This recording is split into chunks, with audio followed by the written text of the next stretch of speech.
నీకు సేఫ్ గా కోసుకోవడం తెలుసు కానీ నాకు శాశ్వతంగా కన్ను మూయడం తెలుసు. నాన్న, నేను నీ ప్రేమ కోసం తప్పించి ఆ రోజు అలా చేశాను.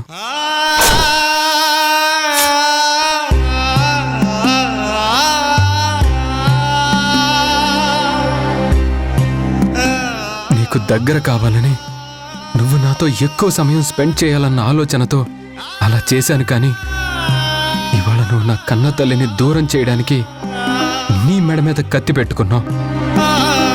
ఎన్ననుకున్నాను నాన్న, మనిద్దరి మనసుల్లో మాటలు పంచుకుందాం అనుకున్నావు. నువ్వే కాదు, అమ్మతో సహా అందరం ఒక్కటైపోతాం అనుకున్న తరుణంలో ఇలా విధి వెక్కిరించడం చాలా బాధేస్తుంది నాన్న. చివరికి చచ్చిపోతానని నన్ను లొంగ తీసుకోవడం న్యాయమా నాన్న నీకు? చూడు తరుణ్, ఇదే లాస్ట్ అండ్ ఫైనల్. ఇంకొకసారి ఇదే రిపీట్ అయితే నా ఫోటో కింద అందరూ రిప్పని పెట్టాల్సి వస్తుంది. సార్ సార్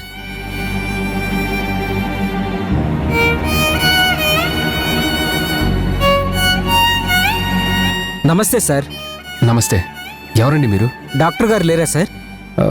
లేరు. ఏం పని? ఇవి మీ బర్త్డే రోజు తీసిన ఫోటోలు, వీడియోలు ఈ పెన్ డ్రైవ్లో ఉన్నాయి సార్.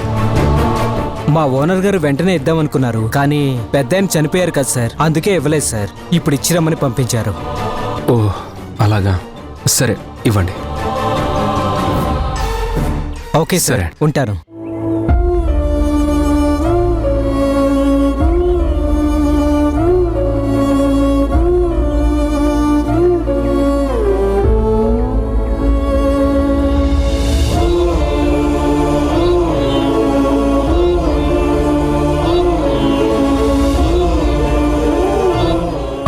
అనుకున్నది అనుకున్నట్టుగా అంత సవ్యంగా జరుగుంటే ఈ ఫోటోస్, వీడియోస్ చూస్తూ ఫ్యామిలీ అంతా ఒక దగ్గర కూర్చొని ఎంత హ్యాపీగా ఫీల్ అయ్యేవాళ్ళం. ఇప్పుడు దీన్ని ఎవరు చూసినా సంతోషపడే విషయాలు ఏముంటాయి? తాతయ్య చచ్చిపోవడం, నాన్నమ్మని గెంటేయడం, మా ఆర్తనాదాలు, అరుపులు, బాధ తప్ప ఇందులో ఏముంటాయి?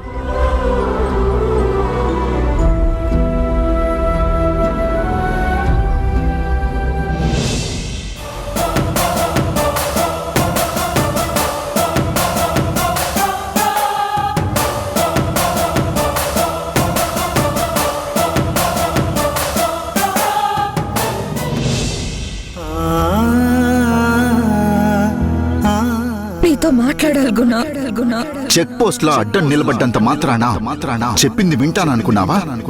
నాకు ఇంట్రెస్ట్ లేదు. ఎలా అయినా గుణతో మాట్లాడాలి. గుణకి జరిగిన వాస్తవం అంతా వివరించాలి. గుణతో మాట్లాడకుండా నేను అడుగు వెనక్కి వేయడానికి వీల్లేదు. తను కొట్టినా తిట్టినా భరిస్తాను, కానీ నిజాలు చెప్పి గుణ కళ్ళు తెరిపిస్తాను.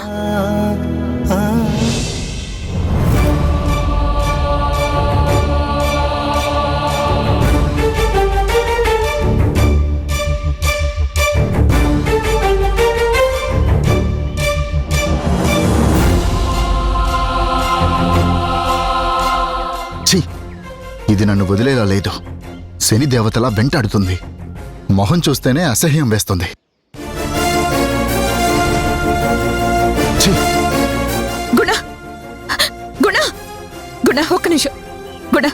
ఒక్క నిమిషం నేను చెప్పేది ఒక్కసారి విను గుణ.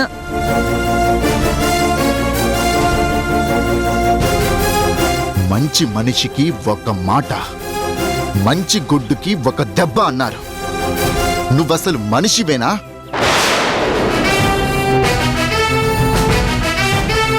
చెయ్యాల్సిన తప్పు చేసేసి ఇప్పుడు ప్రాధేయపడి ఏం లాభం? నన్ను బ్యాడ్ చెయ్యాలనా? వినిపించుకోలేదు మూర్ఖుడని నింద వెయ్యాలనా? చీ కొడుతున్నా సిగ్గు లేకుండా ఇంకా ఎందుకు నాకెదురు పడాలని చూస్తున్నావు?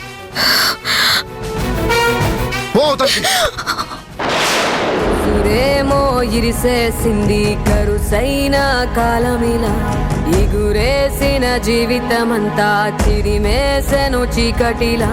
బాధ నీరు కూడా భాష లేక గొంతు మూగబోయనా పొగిలినంతలోన పొంత నిండలేని నిండు వేదనా నేరమెవ్వరిదో దారి తప్పి నిన్ను చుట్టి వేసనా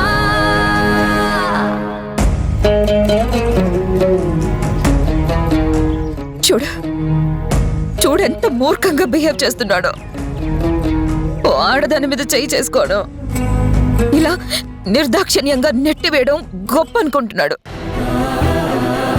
వృత్తి ధర్మం అంటాడు కానీ ప్రవృత్తిలో ఏ మార్పు లేదు.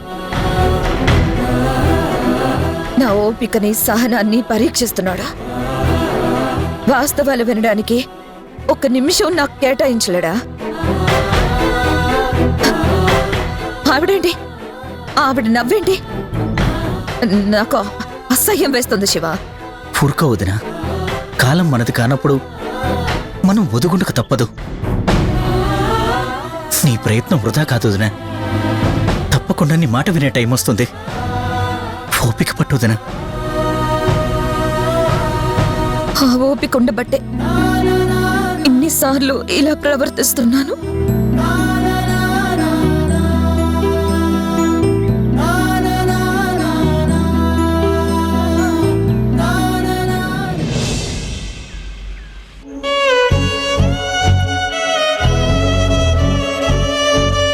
మంచి మనిషికి ఒక మాట, మంచి గుడ్డుకి ఒక దెబ్బ అన్నారు. నువ్వసలు మనిషివేనా?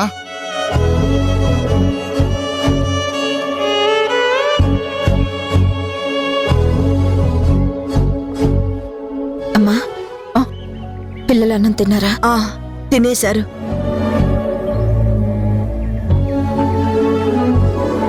అమ్మా, మా నాన్నతో మాట్లాడావా? మాట్లాడడానికి ప్రయత్నించాను. ప్రయత్నించావా అంటే మాట్లాడలేదా? మాట్లాడే టైం కుదరలేదా? మాట్లాడొచ్చులే అనుకున్నావా?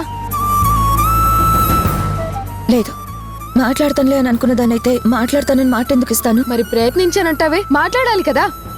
మాట్లాడతానని బయలుదేరావు కదా, మాట్లాడకుండా ఎందుకు ఊరుకున్నావు? చూడవే, ఒక్కసారి మాట్లాడితే మనసు మార్చుకునే తత్వం కాదు నీది మీ నాన్నదే. ప్రయత్నానికి సహకరించే లక్షణం మీ ఇద్దరికి కూడా లేదు. అసలు చెప్తే వినిపించుకునే అలవాటు మీ రక్తంలోనే లేదు. వేళ్ల తరబడి చెప్పాను, నీ కోరిక మారిందా? ఎన్నో సంవత్సరాలు నచ్చజెప్పాను, నువ్వు విన్నావా? ఒక్క ప్రయత్నంతో ఫలించేది కాదు, ఒక్క ప్రయత్నంతో చెల్లించే వాళ్ళు కారు. చెప్పాలి, మళ్ళీ మళ్ళీ చెప్పాలి, వినిపించుకునే వరకు చెప్పాలి, వినే వరకు చెప్పాలి, మారే వరకు చెప్తూనే ఉండాలి. అది ఒక రకం కాదు, రకరకాలుగా చెప్పాలి, మనసుకి నచ్చేలా చెప్పాలి, నాటుకునేలా చెప్పాలి. చెప్పి చెప్పి అలసిపోయినా ఓపిక కూడబట్టుకొని చెప్పాలి. ముక్కలైన మనసు ముక్కల్ని ఏరి పేర్చుకొని ఓపిక కూడగట్టుకొని చెప్పాలి. సహనం నశించకూడదు.